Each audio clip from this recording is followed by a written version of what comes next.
Hi, this is Dominic from Paphos Life, and in tonight's film we have a nighttime drive along the hotel strip through Kato Paphos and finishing in central Paphos. So here's the map first of all, and we're going to drive along the hotel strip. We'll have a little loop around the triangle because that's always fun to see.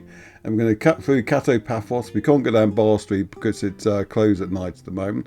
But we'll go from Kings Avenue Mall up to Kennedy Square, and then we'll take the Geroskipou Road to the Stadium roundabout where we'll finish.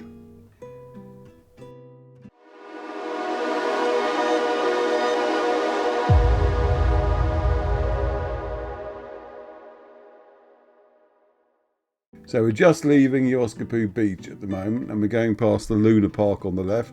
This was Saturday night and it was all lit up and bright and busy. I drove past it on Monday and it was shut, so they might close on Mondays, just to let you know, if you were thinking of going that way. Now, I may or may not name all the hotels along the route here, depending on how it goes. It's a bit trickier at night as well. Anyway, the first one up is the Louis Vuitton Hotel there.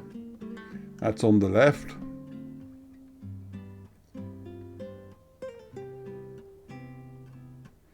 And just after that, there'll be a little track that takes you down to St. Nicholas Chapel, which is very popular for weddings and what have you.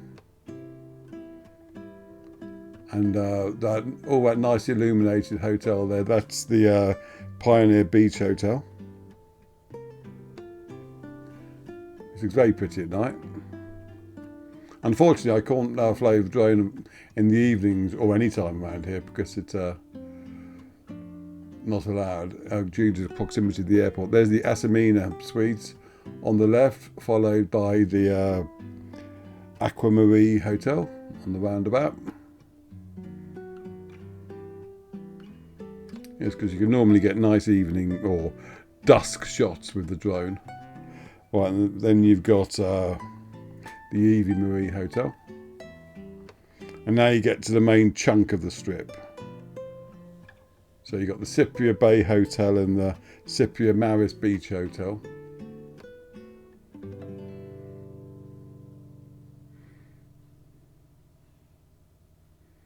Have a little look over the other side, where the Eliaphon Resort is. And then you've got the Louis Ledber Beach Hotel on the left. And a fair number of restaurants on the right there as well. After Louis Ledra, we have the Athena Beach Hotel, which is probably the biggest one on the strip. And after that, you have the Athena Royal Beach Hotel.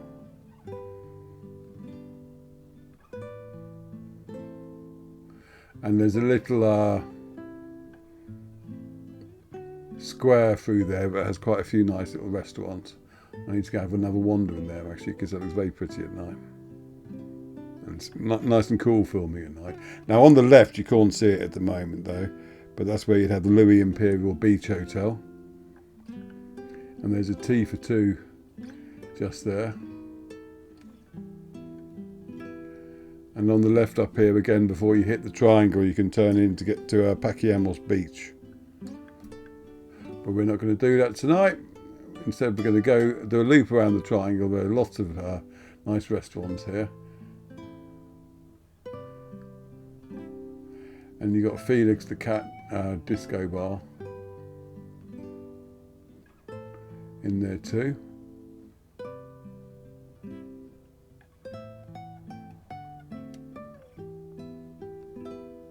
That used to be up in Bar Street, next to where Lineker's used to be.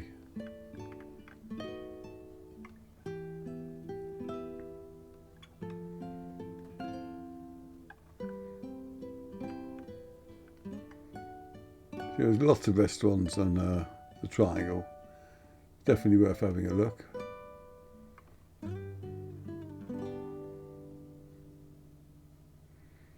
Now, coming back down this road, which will take us back onto the main road that we were on before, the Olympic Lagoon Resort is the hotel directly ahead. That's a very popular place. And then you got the Amphora Resort, but squashed between the two of them is the Suite 48 restaurant, which looks very nice indeed at night, I have to say.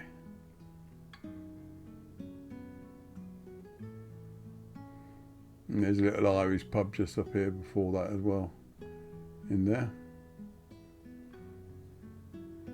Now we're heading towards the main Kato Beach. You can see the big tower on the right.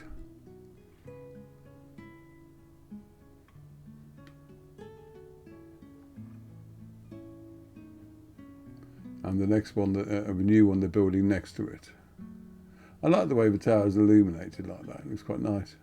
So you've got Kato Beach on the left here and the Antasia Beach Bar. Very popular at night, just by how crowded that car park was. And then you've got the Amavi Hotel for couples, which looks very nice at night. I'm getting a few restaurants appearing on the right too. Yeah, don't assume that the seafront and harbour is the only place to go for restaurants. There are plenty between the hotel strip and the seafront. Right, that's the Alexander the Great Hotel. And apologies to the Elmira, but I'm switching the camera over to the other side of the road now because, as I said, there are lots of restaurants here. Well worth a visit. Look at how nicely illuminated it is though. I think I should do a nighttime walk along there at some point.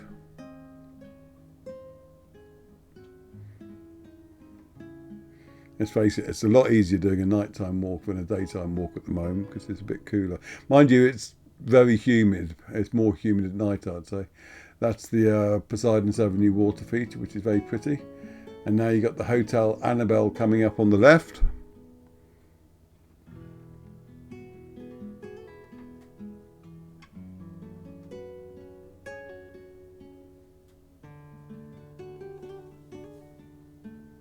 And it's basically pretty much all, there's a few shops, but it's mainly restaurants and bars from here on in. There's Imperial Chinese up there, looking very nice at night.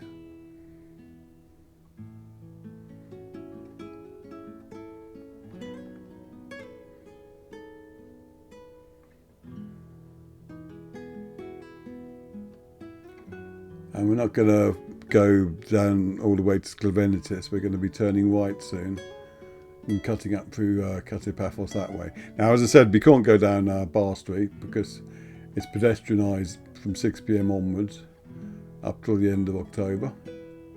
But I did a walkie-talkie film down there, which was very popular. Published a couple of days ago now.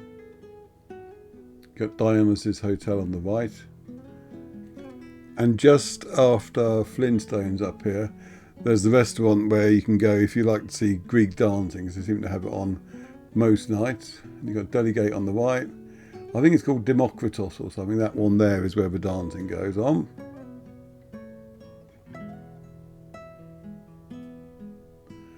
And we're going to be turning left here, because there's one way and you have to. Apparently they're, excuse me, apparently they're doing up the car park around this church. The mayor was mentioning it the other day on Facebook. Here's the Buzz Pub. And we'll be turning right here, again because you have to. And that's illuminated building there is going to be the new Museum of St. Paul, I've been led to believe. I don't know why anyone would make up such a story. And we're coming down to Ace's Bar on the left. There that is. Followed by the Sofiana Resort. Now, we're going to go up to Kings Avenue Mall area now. That puzzled me because that poker place there was open. It was illuminated, but it didn't look open. So I was puzzled why anyone would pay for all that electricity if they're not actually open, but perhaps it's all indoors, being card playing and what have you. But there's one of the Ottoman baths that you'll find, and coming up on the left will be Fabrica Hill and the outdoor ancient theatre.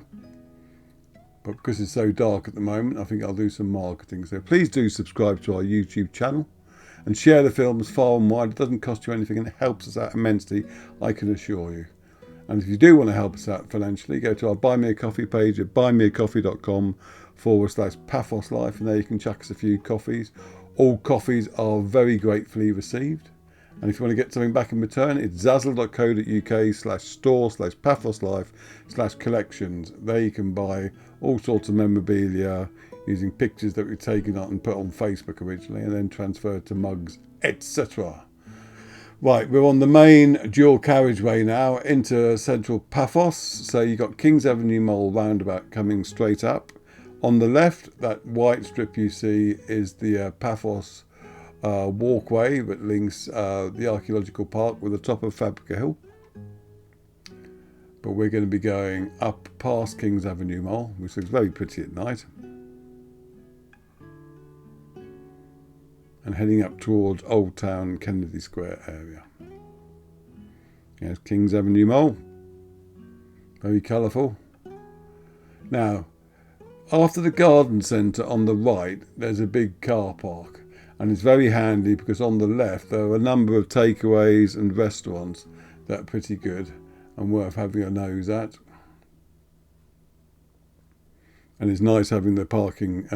It used to be a dirt park, and then it spent quite a while tarting it up, and now it's finished and you can use it. You've got Cosmic Bowling on the right, just there. Presumably it was the arrival of Cosmic Bowling that was the death knell for the bowling alley on Bar Street. And there you've got a rather posh looking Alpha Mega, nicely lit up, and you've got the American Museum of, American University of Beirut on the right. They've done up an old building there, very nice. It looks very nice indeed now. And now we're in a retail area, mainly shops and restaurants, or cafes rather, as opposed to there's Papantonio's Bakers there. The bakers, a lot of them will be 24-hour, because we often get asked about from people who are arriving on the flight at about midnight. You'll still be able to get your basic provisions from quite a few bakers, so don't worry on that front.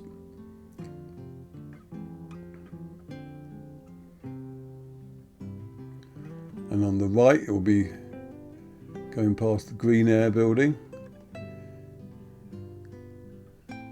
It's hard to tell at night exactly where it is. But no, actually before that, because I was a bit ahead of myself, that's Muse Restaurant up there on top of that hill. You can't really see it, but it's nicely illuminated, the hill is. And now you have the Green Air building there. They obviously won't be open at whenever it was on Saturday night. But they're good for solar panels and more. Now, in previous films, we've turned left here and gone into Old Town, or the commercial part of Old Town, because in truth, it's all Old Town, really. But we're going to stay on this road, and we'll be going past the Ibis Maliotu Park on the right. And I've edited this somewhat because this road is normally one of the worst in Paphos in terms of traffic and queues. So there'll be a few breaks. But that's the park, and it was renovated fairly last couple of years, and it now looks really lovely. And the children's play area is now something to be proud of, as opposed to an eyesore, because it used to just be a rusty swing. And I'm not exaggerating there. Right, so now we're coming up to Kennedy Square, and we'll see a bit of that on the left. There it is. But we're turning right in this film. There's going to be the new documentation museum going there, which basically means it documents Paphos. It's not just loads of papers, I have to say. On the right, you've got the main square of Paphos. That lovely looking building there is actually the library, believe it or not. And then you've got the monument, and then you've got the town hall. And on the left, this is a school. Very nice looking school indeed. And you've got the municipal gardens on the right. You can't see it at night, but there's a new statue up here for the Greek independence. You can't really see it in this. It does get nicely illuminated, but you have to like walk up to it to see it properly. It's a very nice little monument though. Now this is the route that the carnival has taken in recent years, going up here to back to Kennedy Square. And this is what it looks like at night. There's not a lot more else to show you, but there is a nice monument down here to Macarius III.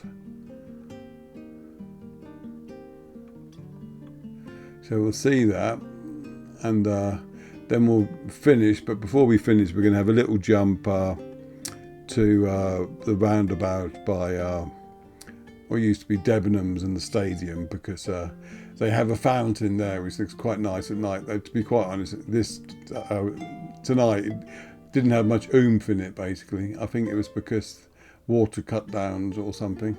Anyway, here's that Macarius statue you'll see on the left.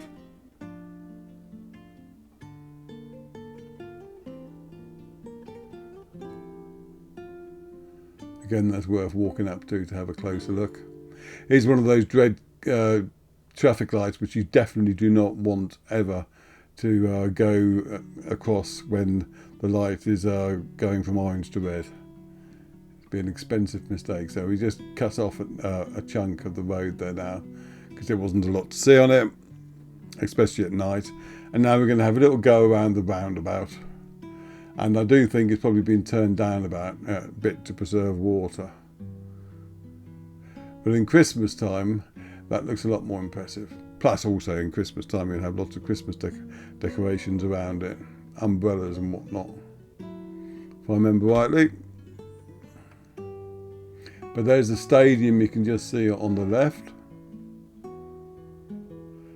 And with that, we will be heading up and out of Paphos to walk back to Pelemi. But I will say goodbye here. Okay, thanks for watching. Cheers.